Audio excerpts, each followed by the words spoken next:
Bienvenue à tous les curieux. Oh Dilali, quel beau jour vraiment. Laissez-moi vous gâter.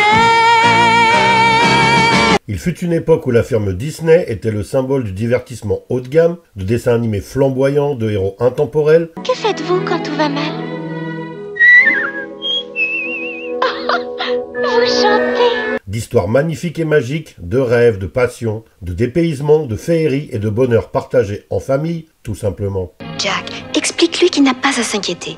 Zouk zouk sans rien. Mais durant les années 70 et 80, la machine s'est parfois enrayée, avec des succès moindres au box-office, surtout quand ils vont vouloir présenter une face plus sombre et moins familiale au public. Pourtant, de cette période émergent tout de même de merveilleux succès artistiques, et c'est notamment le cas des deux films qui vont vous être présentés dans cette vidéo. De purs bijoux parmi les plus réussis, mais aussi les plus sous-estimés du studio. Merci Dose. C'est pour ça qu'aujourd'hui je vous fais découvrir Robin des Bois et Basile, détective privé.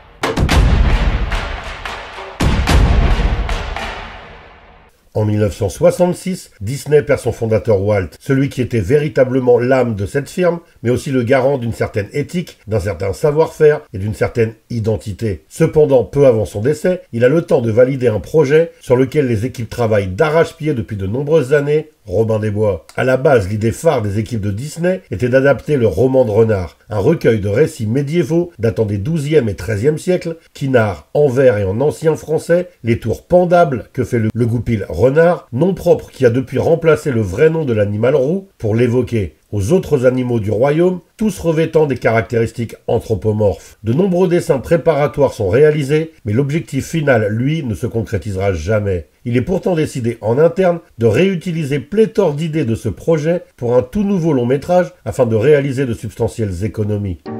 Qui peut se douter que l'ombre est douce et familière cache un gros shérif au dessin belliqueux?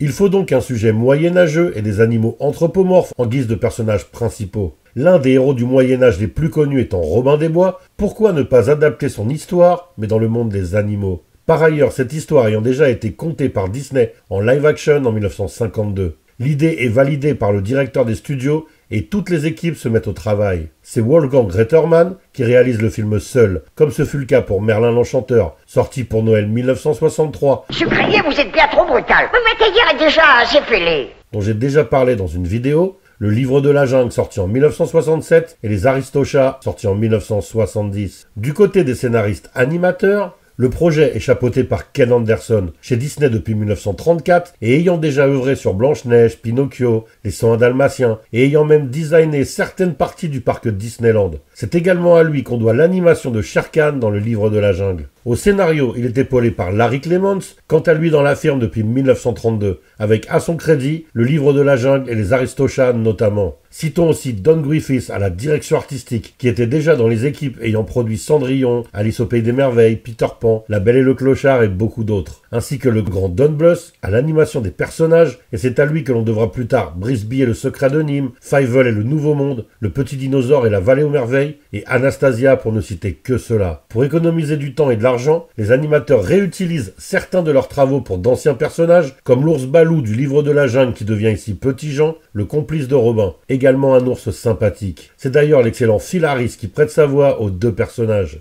Au casting vocal, nous retrouvons notamment le grand Peter Ustinov, dont j'ai parlé dans ma vidéo sur Top Capi en Prince Jean, mais aussi en Roi Richard, ainsi que Terry Thomas, connu chez nous pour son rôle de Big Moustache dans La Grande Vadrouille. Oui, je suis Big Moustache. J'étais Big Moustache, non? Et prêtant ici sa voix au serpent Persifleur, Triste Cire. Du côté des voix françaises, comment ne pas citer le mythique Roger Carrel, auquel j'ai déjà consacré une vidéo en Persifleur. Il veut qu'on l'appelle Jean le Preux, mais il ne sera que Jean l'affreux. Le fabuleux, le merveilleux, le magnifique. Dominique Paturel qui aura lui aussi sa vidéo en Robin, Claude Bertrand, la voix habituelle de Bud Spencer et de Charles Bronson en Petit Jean, mais aussi Pierre Tornade en Frère Tuck et même Francis Lax en Nick Douille, un vautour. Le film sort sur les écrans à la fin de l'année 1973. Tout commence en chanson avec un coq accompagné d'une guitare. Il se nomme Adam de la Halle, il est ménestrel et c'est lui qui nous conte cette histoire, prétendument la véritable histoire de Robin des Bois. Dans la forêt de Sherwood, près de Nottingham en Angleterre, le bandit Robin des Bois, un renard, et son acolyte Petit Jean, un ours, s'amusent à ridiculiser le prince Jean, frère du roi Richard Cœur de Lion parti en croisade et ayant usurpé le trône de son aîné, en dévalisant les riches qui s'aventurent aux abords de la forêt pour redistribuer l'argent aux pauvres, littéralement écrasés par les nouvelles taxes décidées arbitrairement par Jean. Le lion peureux, accompagné de son conseiller Tristecir, un serpent. L'usurpateur est d'ailleurs lui-même victime de Robin et de Petit Jean, déguisés en diseuses de bonne aventure pour mieux le dévaliser. Je dévoile l'avenir, je jette des charmes. Je développe votre horoscope. La bonne aventure que c'est drôle. Oh, Jean est aussi aidé dans sa tâche de perception injuste par le shérif de Nottingham, un loup particulièrement malin et intraitable. Cette fois, ce dernier s'en prend à une famille de lapins sans le sou, ainsi qu'à Frère Tuck, un moine blaireau. Pour l'anniversaire de Bobby, l'un des jeunes lapins de la famille, Robin offre un arc à ce dernier qui le considère comme un véritable héros, seul capable de tenir tête au tyran. Et pour imiter son héros, le jeune Lapro s'entraîne à tirer à l'arc, mais malheureusement l'une de ses flèches atterrit dans le château de Belle Marianne, une renarde, amie de Robin depuis l'enfance, et dont la dame de compagnie est dame Gertrude, une poule. S'ensuivent de nombreuses péripéties, dont un tournoi d'archers auquel participe Robin, mais déguisé en cigogne, l'arrestation de Frère Tuck et tellement d'autres. Attrapez la dodue! L'histoire est émaillée de chansons toutes plus entraînantes et réussies les unes que les autres. Nous sommes saignés à blanc par ce bon à rien de gens. Et le rythme est trépidant. Le long métrage faisant la part belle aux personnages, à la comédie et au retournement de situation. Le succès est cependant injustement mitigé, avec des critiques montrant du doigt les économies et le déjà-vu, et un box-office à 213% de rentabilité, l'un des plus faibles de la firme. Disney renoue cependant avec le succès public et critique en 1977 avec les aventures de Bernard et Bianca. Allons, mon chou, ne soyez pas grognon. Puis retombe du point de vue des critiques avec Rox et Rookie, malgré un box-office non négligeable en 1981. En 1985, c'est la douche froide avec Taram et le chaudron magique, dont j'ai déjà parlé dans une précédente vidéo. Il faut donc absolument que Disney se ressaisisse. Vous les durs, taillés comme des armoires. Et pour cela, il compte sur un autre héros de l'Angleterre, après Robin des Bois, mais beaucoup plus récent celui-là, Sherlock Holmes. Mais pour donner un côté beaucoup plus familial à leur 33e long métrage d'animation, ils ne s'inspirent pas directement des écrits de Sir Arthur Conan Doyle, mais de ceux d'F. Titus et de Paul Galdon, paru entre 1958 et 1982 en 5 tomes, la série de romans Basil and Baker Street. Ces romans pour enfants racontent un peu à l'image du Robin des Bois dont nous venons de parler, l'histoire de Basil, une souris anthropomorphe littéralement calquée sur le détective de Baker Street, inventé par Conan Doyle, et narre toutes les enquêtes auxquelles il doit faire face dans l'Angleterre victorienne, mais dans le monde des souris. Le sujet est donc parfait pour Disney, qui renoue ici en long métrage avec les aventures d'animaux aux caractéristiques et aux comportements humanoïdes, comme ceux qui ont fait sa renommée depuis plus de 50 ans, notamment Mickey et Donald. L'idée est venue à la firme durant la production de Bernard et Bianca, mais le projet a été repoussé, car les similitudes entre les deux récits étaient trop grandes. Puis en 1982, le sujet est à nouveau présenté à Ron Miller, gendre de Walt et président de Disney à l'époque. C'est Ron Clements qui porte le film et c'est à lui qu'échoit pour la première fois la réalisation.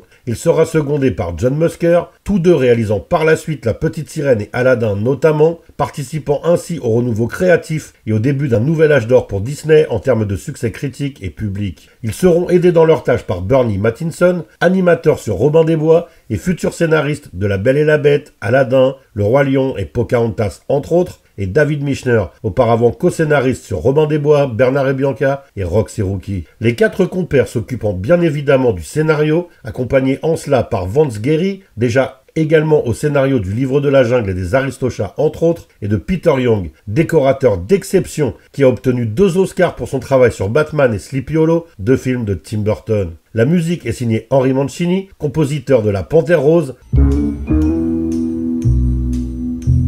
ainsi que de nombreux films de Black Edwards. Le casting vocal original se compose du légendaire Vincent Price, dont j'ai déjà parlé dans ma vidéo sur Ed Wood, dans le rôle de Ratigan, Val Bettin, future voix du Sultan dans les suites d'Aladdin en Dr. Watson, et même Basil Rathbone, décédé à l'époque, qui est ici l'incarnation vocale de Sherlock Holmes à travers des extraits sonores d'anciens films, car Basil et son acolyte Dawson vivent au 221 bis Baker Street, à Holmesville, une localité de souris située dans la cave du logis du plus grand détective de tous les temps. Du point de vue des voix françaises, nous sommes particulièrement gâtés, puisque l'immense Roger Carrel revient pour incarner Basil, Gérard Rinaldi, ex-leader des Charlots et Ratigan, Oh, Ratigan! Tu es le grand génie du mal. Philippe Dumas, qui double Balthazar Picsou dans la bande à Picsou, mais aussi Satanas et Gargamel et le docteur Dawson. Vous pouvez nous sauver, j'en suis sûr. Et puis si déjà vous abandonnez, autant tout déclencher qu'on en finisse. Barbara Tissier, future voix régulière de Cameron Diaz, double Olivia. Jacques Deschamps, la voix de Clint Eastwood chez Sergio Leone et d'Oscar Goldman dans L'homme qui valait 3 milliards et Sherlock Holmes. Et Serge Lorca, voix de Yoda sur les épisodes 5 et 6 de Star Wars, est ici Hiram Flaversham. Je ne t'ai pas encore offert ton cadeau. C'est quoi? Le film sort aux États-Unis le 2 juillet 1986 et nous devrons attendre plus de 5 mois pour le voir en France puisqu'il sort dans nos contrées le 26 novembre de la même année. À l'époque victorienne à Londres, M. Flaversham, un inventeur créateur de jouets mécaniques qui est une souris, est enlevé le soir de l'anniversaire de sa fille Olivia par une créature à l'allure de chauve-souris patibulaire avec une jambe de bois. La petite fille s'enfuit et file demander de l'aide à la plus grande des souris détectives, Basil, qui tire bien évidemment son nom de Basil Rathbone, illustre interprète de Sherlock Holmes dans les années 1930 et 1940. Basil vit au 221 bis Baker Street, tout comme l'illustre humain dont il s'inspire, avec le docteur Dawson, colocataire et biographe du détective, qui renvoie bien évidemment au docteur Watson. Basil comprend que le véritable auteur du rapt n'est autre que le maléfique Ratigan, émule quant à lui de Moriarty, la némésis absolue de Sherlock. Il entreprend donc d'aider la petite fille à retrouver son père et par là même de déjouer le plan machiavélique ourdi par Ratigan. Les séquences s'enchaînent à un rythme effréné, l'ambiance est retranscrite à la perfection, la musique et les chansons sont particulièrement inspirées. Je suis criminel, c'est tout naturel. Et participent grandement à l'immersion. Et le scénario est véritablement digne d'une aventure de Sherlock Holmes, tout comme le secret de la pyramide que j'ai évoqué dans ma vidéo sur les films Amblin. Tout comme dans Robin des Bois, plusieurs scènes d'anciens films comme La Belle et le Clochard et Alice au Pays des Merveilles sont réutilisées pour faire des économies, mais à contrario, celle de la Tour de Londres avec ses dizaines de rouages a dû être en partie générée par Images de synthèse. Finalisé pour 12 millions de dollars, ce qui constitue le plus petit budget pour un long métrage Disney durant les années 80, le film rencontre un succès public et critique, et sont notamment saluées la qualité de l'animation, mais aussi les couches successives d'émotions qui parcourent le métrage. Après le camouflet provoqué par Taram et le chaudron magique dont j'ai déjà parlé en vidéo, ce succès redonne confiance à la firme qui sait dorénavant qu'elle va pouvoir renouer avec le succès grâce à des films tels que La Petite Sirène et Aladdin, sans toutefois anticiper celui autrement plus monumental du Roi Lion dans les années 90. C'est l'histoire de la vie. Bientôt éclipsé par ceux de La Reine des Neiges 1 et 2, de Zootopie, de Vaiana et de la version live du Roi Lion dans les années 2010. Voilà, vous en savez à présent un peu plus sur Robin des Bois et Basil détective privé. Votre nom passera